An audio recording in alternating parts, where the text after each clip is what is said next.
Margaret had always believed that love, once lost, should remain buried with dignity, like a letter never sent or a song never sung again. And for over 3 decades she lived by that quiet rule, waking each morning in the same small house filled with fading photographs and echoes of a life she once shared with a man who had long since passed, leaving behind memories that felt both comforting and unbearably heavy. Yet, as the years moved forward and her reflection slowly changed into that of a stranger with soft wrinkles and thoughtful eyes, she began to notice a silence growing louder than her grief, a silence that followed her from room to room, sat beside her at dinner, and lingered long after she turned off the lights at night. And though neighbours greeted her kindly,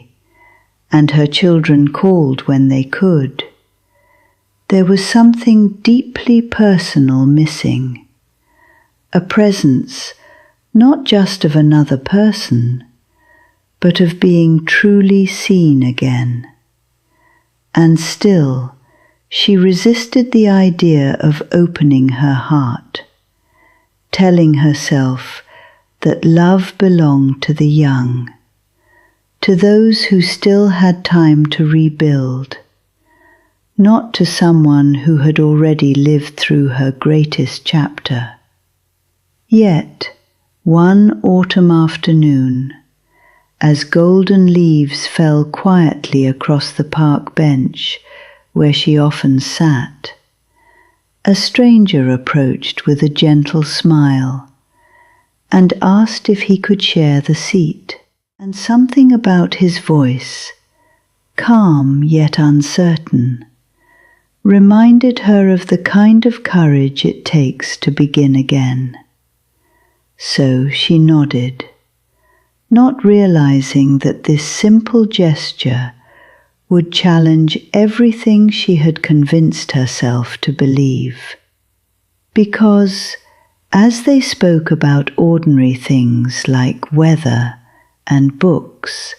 and the passing of time, Margaret felt something shift within her, a fragile stirring she had almost forgotten. And for the first time in many years, she wondered if perhaps life still held a chapter she had not yet read, one that didn't erase her past, but quietly invited her to feel again, even if it meant risking the kind of loss she thought she could never survive twice. The next few days passed with an unusual restlessness that Margaret could neither explain nor ignore, as if something deep within her had been awakened after years of quiet dormancy. And though she tried to return to her familiar routine of morning tea, tending to her small garden, and rereading old novels whose endings she knew by heart, her thoughts kept drifting back to the man from the park, whose name she now recalled was Edward, a widower like herself, who carried a softness in his voice that hinted at both loss and resilience. And she found herself wondering about the details he had only briefly mentioned, about the life he had lived, the love he had lost, and the courage it must have taken for him to sit beside a stranger, begin a conversation that could so easily have been dismissed. Yet it hadn't been dismissed, and that was what unsettled her the most, because it meant that she, Margaret, who had spent years carefully guarding her heart, had allowed a crack to form in the walls she had built. And as the week went on, she caught herself returning to the same park bench at the same hour, pretending it was coincidence, though deep down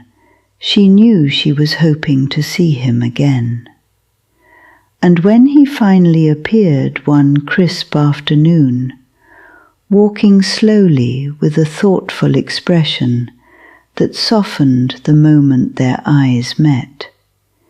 she felt an unexpected warmth spread through her chest, a feeling so unfamiliar it almost frightened her. Yet instead of retreating, she chose to stay, and their conversations grew longer, more personal, touching on memories of their pasts, the joys they had known, and the loneliness they rarely admitted aloud. And with each shared story, Margaret felt both comforted and conflicted, because while Edward's presence brought a gentle light into her days, it also forced her to confront a question she had avoided for years: whether allowing herself to care again would honor the love she had lost, or somehow betray it. And as she listened to Edward speak about his late wife with quiet reverence, she realized that love, in its truest form, did not demand that it be the last, only that it be real. And that realization lingered in her mind long after they parted ways that evening, leaving her standing at the edge of a possibility she was both drawn to and afraid to embrace. Margaret began to notice that her days no longer felt as long or as empty as they once had, as if time itself had softened its pace, just enough to let her breathe again. And with each meeting at the park, Edward became less of a stranger and more of a quiet presence she found herself looking forward to. Yet alongside this growing connection came an undercurrent of fear she could not silence, a fear rooted not only in the possibility of loss, but in the weight of her own memories. Because every time Edward smiled at her or listened with genuine attention, she felt the shadow of her past standing just behind her, reminding her of promises once made, of a love she had believed would last forever. And she often wondered if her heart had room for both remembrance and renewal, or if embracing one meant letting go of the other. And this internal conflict followed her even when she was alone, sitting by the window as evening light faded into night, questioning whether she was being disloyal to a man who had given her so much by allowing another to enter the space he once held. Yet, the more she reflected, the more she realized that her late husband had never been possessive in life, that his love had been defined by kindness and understanding. And slowly, almost reluctantly, she began to consider that perhaps he would not have wanted her to spend the rest of her years in quiet solitude, holding on to grief as if it were the only proof that their love had been real. And one afternoon, as she shared these thoughts with Edward in a moment of rare vulnerability, she expected judgment or distance, but instead he simply nodded with a softness that carried its own kind of wisdom, admitting that he too had wrestled with the same feelings, that moving forward did not mean forgetting, but rather carrying the past with gentleness instead of pain. And in that shared understanding, Margaret felt something within her begin to shift. Not completely, not without hesitation, but enough to make her question whether the life she had been protecting so carefully was truly the one she wanted to continue living, or if there was still time to rewrite what remained of her story with courage instead of fear. As the days turned into weeks, Margaret found herself standing at a quiet crossroads she had never expected to face again, where the comfort of her past gently collided with the uncertain promise of something new. And although her conversations with Edward had grown deeper and more meaningful, there were still moments when she would pull back, retreating into the familiar safety of emotional distance, afraid that allowing herself to fully embrace this connection might open wounds she had spent years trying to heal. Yet Edward never rushed her, never demanded more than she was ready to give. And it was this patience, this quiet respect, that slowly began to dissolve the walls she had built around her heart. And one evening, as they sat together watching the sun sink beneath the horizon, casting a golden glow across the stillness of the park, Edward spoke with a sincerity that caught her off guard, telling her that he did not see her as someone replacing the past, but as someone who had the courage to carry it while still choosing to live. And those words lingered in the air long after he had finished speaking, settling deep within Margaret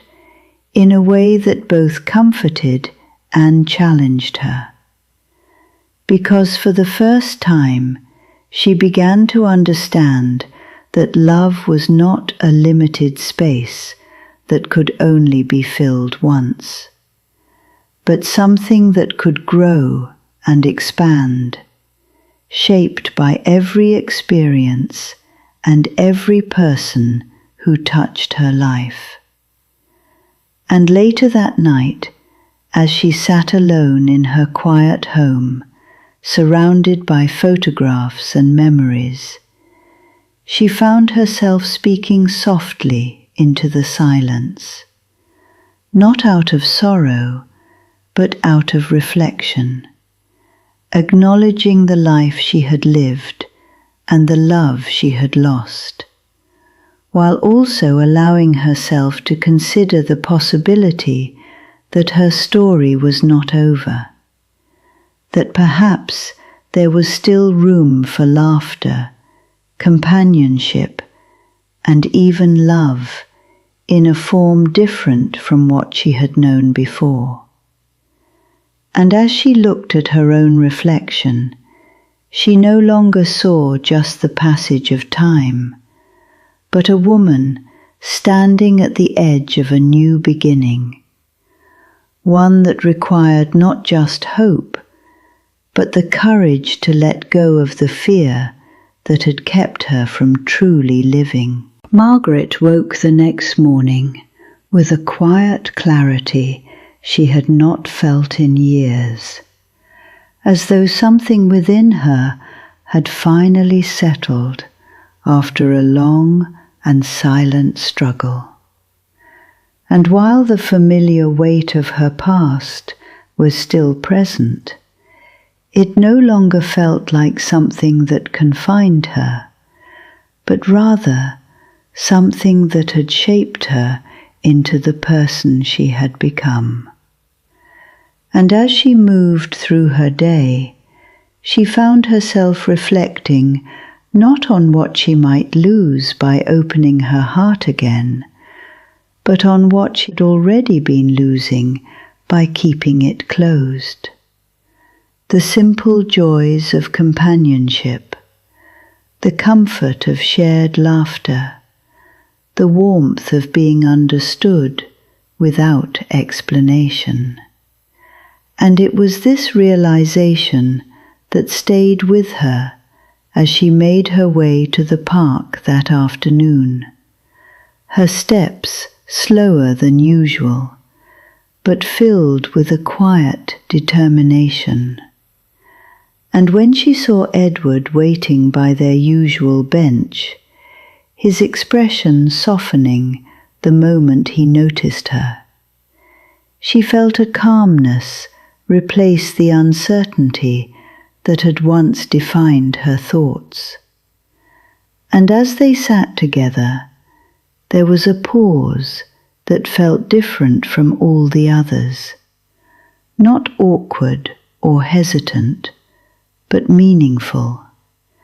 as though both of them understood that something unspoken was about to be acknowledged. And Margaret, gathering a courage that had taken years to rebuild,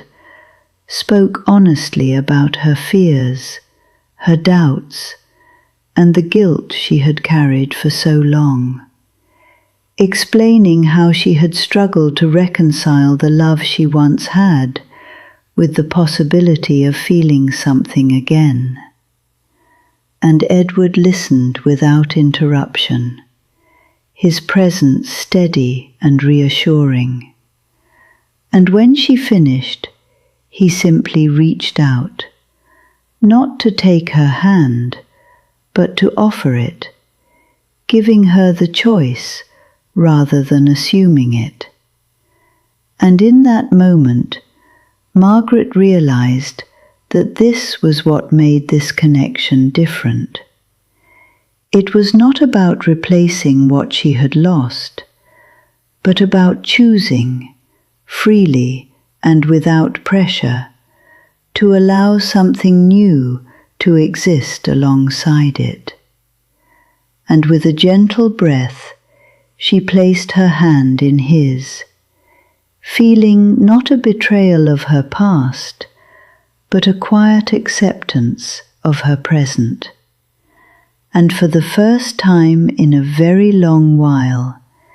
she allowed herself to believe that love,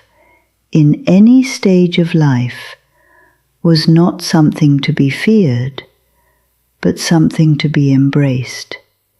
even